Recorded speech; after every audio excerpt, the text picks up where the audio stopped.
Assalamu alaikum, this is Nazreen Akram. I am health psychologist and speech and language therapist. आज का जो मेरा topic है वो मेमोरी से रिलेटेड है। बहुत सारे लोग हमसे कंप्लेन करते हैं कि हमें स्ट्रेस होता है तो हम चीज़ें भूलना शुरू कर देते हैं। बड़ी आम सी बातें होती हैं, रेगुलर रूटीन होती है, उसके बावजूद उन चीज़ों को हम भूल जाते हैं। हम छोटे छोटे काम जो हमें कहा जाता है तो हम वो करना भूल जाते हैं, और जो टास्क असाइन किए जाते हैं उन पे भी हमारा फोकस नहीं रहता। अब इन सारी चीज़ों की रीज़न क्या है, ये क्यों होता है, इसको क्योर कैसे किया जा सकता है, वो सारा कुछ मैं आज की वीडियो में बताऊंगी। सबसे पहले तो हमें ये पता होना चाहिए कि मेमोरी क्या है और ये कैसे वर्क करती है। और जब हमें ये पता होगा कि मेमोरी क्या है, ये कैसे वर्क करती है, तो जिनको मेमोरी के इश्यूज़ हैं उनको क्योर करने में बहुत ज़्यादा आसानी हो जाएगी। तो सबसे पहले हम चलते हैं इस चीज़ की तरफ कि एक्चुअली मेमोरी होती क्या है, इसके कितने पार्ट्स होते हैं और हम कैसे छोटी छोटी चीज़ों को याद रख सकते हैं। उसमें सबसे पहली चीज़ जो है वो ये है कि हमारी मेमोरी के एक्चुअल में थ्री पार्ट्स होते हैं। एक होती है हमारी सेंसरी मेमोरी, एक होती है हमारी शॉर्ट टर्म मेमोरी, और तीसरी चीज़ होती है लॉन्ग टर्म मेमोरी।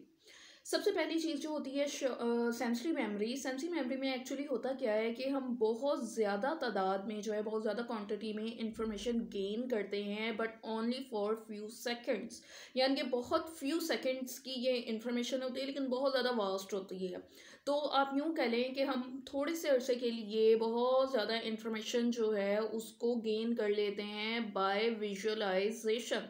यानी कि अपनी आँखों के ज़रिए जो हम इंफॉर्मेशन गेन करते हैं उसको एक्चुअल में हम कहते हैं आइकॉनिक मेमोरी। यानी कि सेंसरी मेमोरी को आइकॉनिक मेमोरी भी कहा जाता है, जो कि बहुत शॉर्ट ड्यूरेशन के लिए होती है। उसके बाद क्या होता है कि हम उस आइकॉनिक मेमोरी पे अटेंशन पे करते हैं।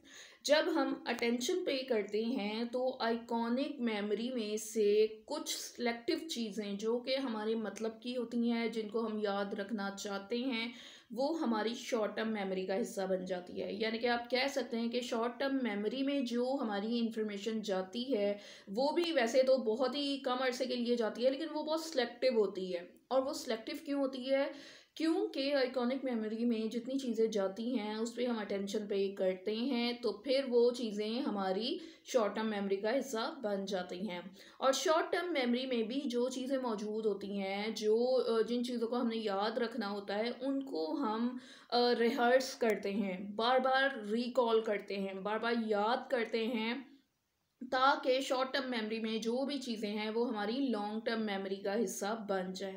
अब होता क्या है कि जो स्टूडेंट्स होते हैं उन्होंने चूँकि सिर्फ स्टडी करनी होती है और अपने सब्जेक्ट से रिलेटेड मटेरियल जो है उसको याद रखना होता है, इसलिए बच्चों की मेमोरी आपने देखा होगा शार्प होती है रादर देन एन एडल्ट।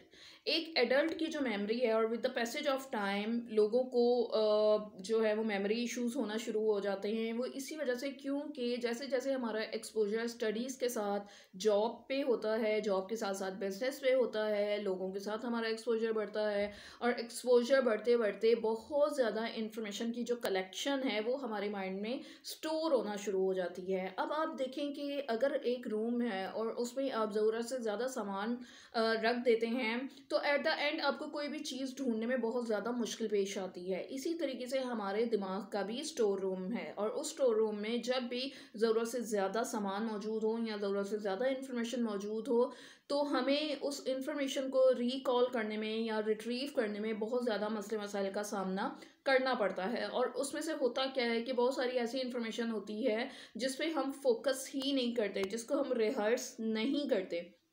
इस वजह से लॉन्ग टर्म मेमोरी में से कुछ चीज़ें जो हैं वो हमारी आप कह लेंगे स्टोर ही नहीं होती, और वो शॉर्ट टर्म मेमोरी में से ही स्किप हो जाती हैं। अब जो हम बात करेंगे वो करेंगे कि हम कैसे इन चीज़ों को जो है वो स्टोर रख सकते हैं, हम रिहर्स कैसे कर सकते हैं, मेमोरी जो है उसको मेंटेन कैसे कर सकते हैं।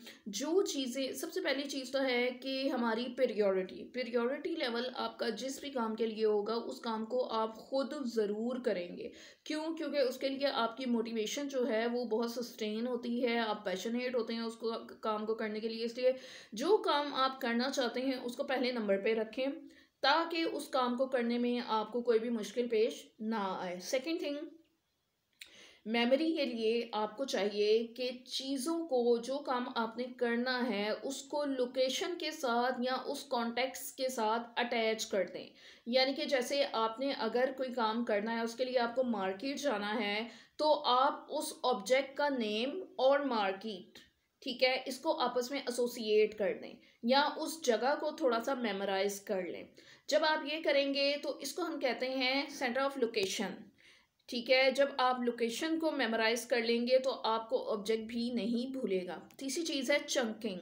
यानी कि बहुत सारी चीज़ें ऐसी होती हैं, स्पेशली जब हम चीज़ों को या नंबर्स को याद करने लगते हैं, तो हम उनको चंक्स में डिवाइड कर देते हैं। चंक्स में डिवाइड करने का मकसद ये होता है, जैसे वर्ड है साइकोलॉजी, अगर साइकोलॉजी आपको याद नहीं होता तो साइकी और लॉजी, ठीक है, इस तरीके से हम उसको चंक्स में डिवाइड कर देते हैं।